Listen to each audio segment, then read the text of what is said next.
кітаптың 20-шы қара сөзі. Яғни осы адамның тағдыры өзгерілмейді.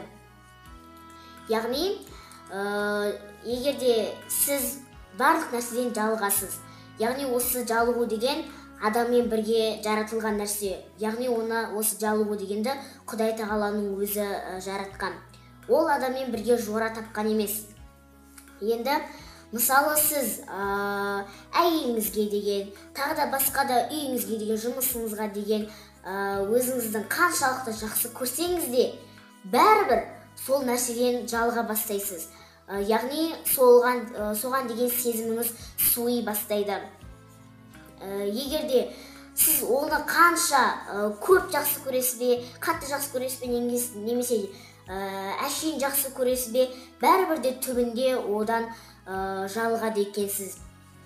Мысалы мен өзім мысалы бір күні бір кітапты қайталап, мына кітап қызық екен, бұл кітапты мен өмір бақи қайталап оқи берем деп, осылайынан қаншама сезімім ұшырап тұрса да, бәрібір де түбінде өзім жалығып, бір мені жалқаулық басады.